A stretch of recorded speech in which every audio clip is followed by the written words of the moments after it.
कासिम नवाब शाह मां ख़बर हवा के निदासिन जिते मुख़्तलिफ़ थाणनि जी पुलिस पारां CIA इंचार्ज जी अॻवानी में MPA ख़ान मोहम्मद दाहिरी जे हैदराबाद वारी रहायशगाह ते छापो हयो वियो आहे।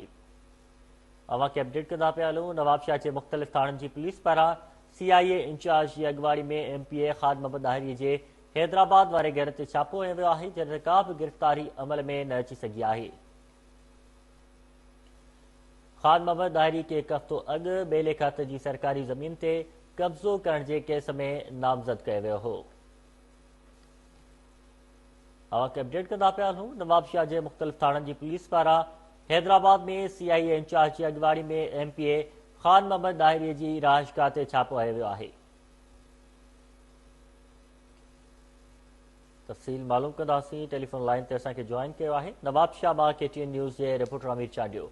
जी अमीर चांडियो, छा तफ़सील आहिनि? जी मुबशर नवाब शाह जे मुख़्तलिफ़ थाणनि जी पुलिस लेडीज़ पुलिस सां गॾिजी CIA इंचार्ज मुबीन परियार जी अॻवानी में MPA ख़ान मोहम्मद दाहिरी जे हैदराबाद वारे घर ते छापो हयो आहे, जॾहिं MPA ख़ान मोहम्मद दाहिरी गिरफ़्तार न थी सघियो आहे।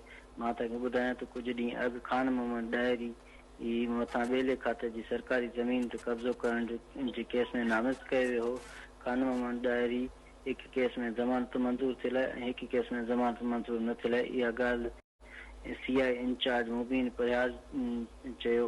ऐं मां तव्हांखे ॿुधायां मुबीन परियार इहो ॿुधायो त ख़ान मोहम्मद दाहिरी मथां गुनाह नंबर 6/2021 कुंदा थाणे ते केस दाख़िल आहे, जंहिंमें उहो घुरबल आहे ऐं ख़ान मोहम्मद दाहिरी लाहौर वियल आहे, जंहिंजे करे गिरफ़्तार न थी सघियो आहे। संदसि घर ते सिर्फ़ु हिकु चौकीदार वेठल आहे, उनखे पुलिस गिरफ़्तार न कयो। इन चयो त केस में जेकॾहिं ज़मानत न थी केस गिरफ़्तार कयो वेंदो। जी अमीर चांडियो, अवां जी वॾी महिरबानी अपडेट करण लाइ।